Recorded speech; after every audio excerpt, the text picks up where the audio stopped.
welcome back to my channel. First off, Happy New Year, and I hope everyone got to enjoy their holiday.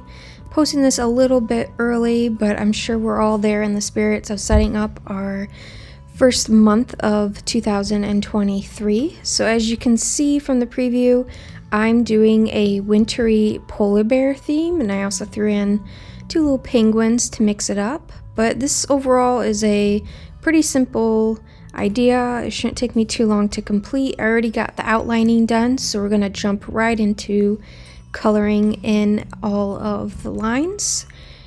For this month, I will be using the Crayola color tip markers and a white gel pen as well. If you watched my November setup, I did a ombre effect with leaves going across the spread. I decided to do that again because I really liked looking at that, and I'm using the dots that also kind of represent snow on this page to build that ombre effect. And I'll be going in with a white gel pen once these dry and fill it in with some snowflakes and also just white dots just to kind of fill it in a little bit more.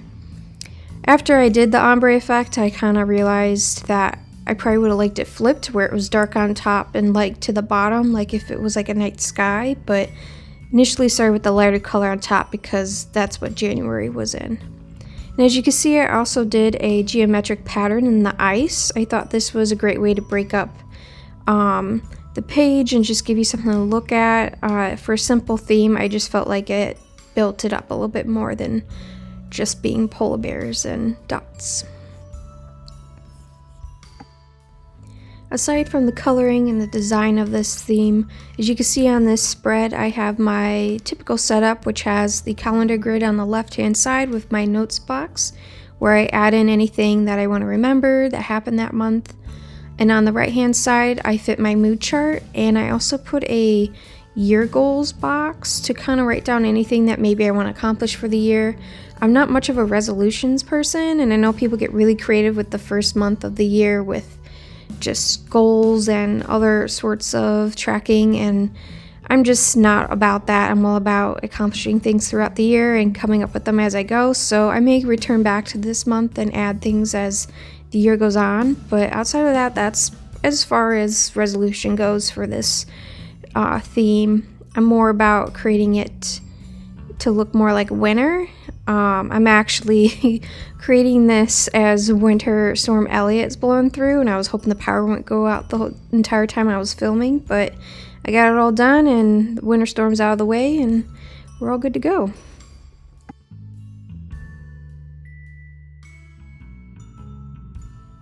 Just finishing up some of the final touches on this spread. I really like how the white gel pen looks for the scarves and sweater. It turned out great.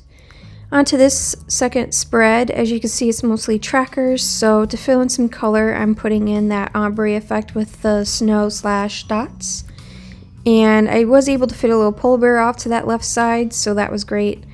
But overall, it's just mainly trackers for this spread. I have my typical weather tracker that's on the top left-hand side. I put in a little like a little icon that says if it's snowing or sunny out, and then I put in the highest temperature and the lowest temperature of the day. Below that, you can see I have my finance trackers. I have a smaller grid where I fill in a color whether or not I spent money on that day, and then on that right hand I put a financial tracker to look weekly at how much I spent on groceries, eating out, or just overall my spending allowance, so I don't go over the allowances I have for each one of those things. And on the right hand side, I have my critter tracker, which I have every month as well. I decided to just do alternating colors rather than a color per item, so that I'm not throwing in all these crazy colors. It all stays a typical blue theme. And then for this spread, I did something a little bit different. I've done this before in the past, but I don't think I've recorded it just yet. But for my weekly spreads, I did a cutout, and you can see I already have it completed just so that it wouldn't take up too much time in the video. But this way I have one design that flows on the top and it stays consistent, and then all I have to do is flip through the week as I go through the month. So it's just a nice typical way of doing your weekly spreads, but adds a little bit of a different flair, especially for me since I stay pretty consistent with my weekly spreads.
Just finishing some last details. I need to fill in the white gel pen on this spread because I was waiting for it to dry. And then I forgot to put in the lines for my critter and mood tracker. But outside of that, that's pretty much a wrap for this overall theme for the month of January. I really hope you guys liked it and it inspired you for your January spreads. If there's any questions, feel free to ask in the comment section. And an overview of this month will be put on my Instagram. Hope to see you guys next month. Happy New Year!